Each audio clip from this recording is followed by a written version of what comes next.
s'appelle Poisson d'avril. Bien sûr, à ce titre, je croyais que c'était un livre rigolo avec plein d'humour.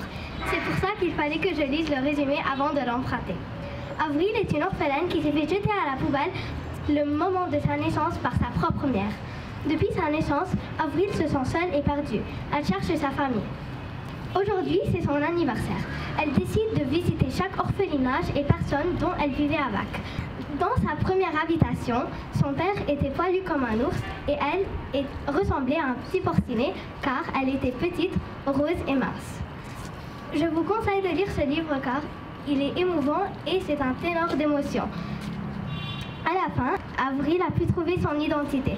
Elle ne se sent plus seule et perdue comme au début de l'histoire. Merci. Bonjour, moi je m'appelle Talia. Aujourd'hui, je vais vous présenter le livre de 10 minutes à perdre. C'est l'histoire d'un garçon qui a 13 ans, qui s'appelle Timothée, mais tout le monde l'appelait Tim. Donc, un jour, il vivait à Paris. Et après, son père a été licencié sans raison. Donc, ils ont dû emménager dans une petite ville à 500 km de Paris. Donc, quand ils étaient là-bas, son père et sa mère ont dû partir et laisser l'enfant pour la première fois pendant 2 jours, car ils devaient aller au procès du père à Paris. Donc, son père, au téléphone, il lui a dit « Si tu as 10 minutes à perdre, va détapisser les murs de ta chambre. » Donc, après, il est allé détapisser les murs de sa chambre quand il avait le temps. En détapissant les murs de sa chambre, il a vu qu'il y avait écrit « C'est ici que tout a commencé ». Donc, il a continué à détapisser les murs, mais il n'avait rien trouvé. Il s'était découragé et il est descendu en bas dans le jardin. Et sa voisine, elle l'a vu par la fenêtre, donc elle est descendue, elle est allée lui dire « Bonjour, moi je m'appelle Léa ». Donc l'enfant lui a dit, Tim lui a dit « Moi je m'appelle Timothée, mais tout le monde m'appelle Tim ». Donc après, il lui a dit « J'ai trouvé quelque chose écrit sur le mur ». Donc la fille lui a dit « Est-ce que tu connais l'histoire de cette maison ?» Et lui, il lui a dit « Non ». Donc elle lui a dit, l'histoire de cette maison, on raconte que le fils de la propriétaire est mort dans cette maison, dans les escaliers. On dit qu'on l'a assassiné, mais quand la police est arrivée, ils ont conclu que c'était une mort accidentelle. Mais sa mère, la propriétaire, elle savait que quelqu'un l'avait tué. Donc elle lui a raconté aussi qu'il avait volé 12 lingots d'or, qu'on n'avait toujours pas trouvé. Donc Tim, il s'est dit dans sa tête, si on n'a pas encore trouvé les 12 lingots d'or, ça veut dire que s'il les trouve, il va en avoir 6 et il va en donner 6 à l'État. Donc il a recommencé à détapisser les murs jusqu'à ce qu'il a trouvé écrit sur le mur, c'est Karl qui m'a tué. Karl, c'était un voleur aussi qui avait pris les 12 lingots d'or avec Tim, qui les avait volés, sauf qu'il l'a trahi et c'est lui qui l'a tué. Donc, après, quand il a vu aussi, il y avait écrit « C'est ici qu'est caché le trésor ». Donc, en voyant ça, il s'est dit « Ça veut dire qu'il y a le trésor ici ». Mais avant de chercher, il a entendu un bruit en bas. C'était 2 voleurs. Donc, Léa,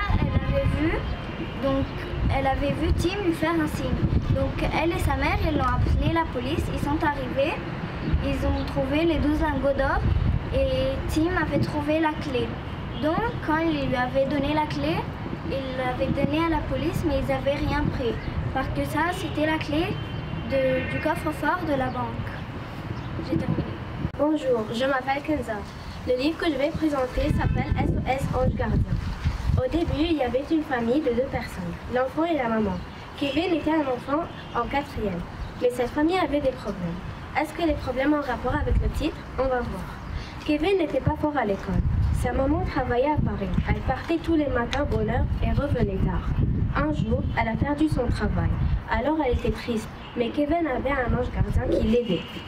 L'ange gardien lui a fait ramener de bonnes notes et lui a fait passer des bonnes journées avec ses amis, les petits-fils de Monsieur Germain, le professeur de sa maman en CM2. À la fin, Monsieur Germain a proposé de Kevin et à la maman de venir vivre avec lui car il était tout seul et sa femme était morte il y a 2 ans. Alors ils ont accepté car comme cela ils n'auront plus de loyer à payer. Depuis ce jour tout s'est réglé à cause de l'ange gardien. Fin. Donc aujourd'hui je vais vous présenter le livre de Jesse Owens. Je vous présente l'histoire d'un homme. Je vous présente l'histoire d'un fils d'esclave. C'est l'histoire vraie de l'un des grands athlètes de tous les temps. C'est l'histoire d'un homme qui a tenu face aux nazis allemands et aux racistes américains. Il disait « Ma façon de lutter, c'était d'être le meilleur ». En somme, c'est un homme qu'en travaillant, il a réussi son rêve. Jesse Owens. Jesse Owens est né dans l'esclavage et a vécu la ségrégation entre les Noirs et les Blancs, ce qui ne lui a pas empêché d'accomplir son rêve. Il a grandi en Alabama dans les champs de coton où lui et sa famille étaient esclaves. Jesse et sa famille ont émigré à Cleveland, là où la discrimination était moins importante. Grâce à sa rencontre avec son prof Charlie, il a pu s'entraîner tous les jours à courir. Charlie voulait qu'il se consacre entièrement au sport et qu'il ne travaille pas, donc il lui donnait de l'argent et le nourrissait. Jesse est tombé amoureux au collège d'une fille nommée Ruth et ont eu un bébé. Normalement, il devait laisser la course et travailler, mais grâce à son prof Charlie, ce n'était pas nécessaire. Grâce à Larry, son professeur à l'université, il a obtenu une bourse et a pu s'entraîner pour les Jeux Olympiques de Berlin 1936. À 22 ans, Jesse Owens, le plus rapide de son époque, emporte 4 médailles d'or aux Jeux Olympiques de Berlin 1936 pendant le régime nazi de Hitler et Goebbels. Les chaussures de l'athlète noir ont été volées juste avant la course et Adidas, la marque maintenant où la plupart des gens portent Adidas, le cordonnier lui a donné d'autres chaussures. La victoire de Jesse pendant les Jeux Olympiques fut comme une gifle pour les nazis allemands et pour Hitler, car ces jeux devaient servir comme propagande pour les nazis et pas pour les noirs afro-américains. Hitler avait payé un grand photographe pour filmer les grandes victoires des nazis allemands aux Jeux Olympiques et contrairement non pas à un noir afro-américain. Pendant la compétition, Jesse s'est fait un ami pour la vie nommé Luz Lang. Malgré que c'était son adversaire et qu'il était allemand, à la fin de la Deuxième Guerre mondiale, Jesse ira voir le fils de Luz pour lui témoigner que son père n'avait rien à voir avec les idées malades de Hitler et était un grand homme et aussi pour lui dire l'amitié entre lui et son père, car aussi son père est mort à la dernière guerre mondiale. Alors il lui a dit ton père est mort. Et pour conclure, en fait, c'est l'histoire d'un homme qui vivait dans des conditions affreuses, mais quand même, avec tout l'effort qu'il a fait et tout son travail, il a pu quand même réussir son rêve. C'est la fin.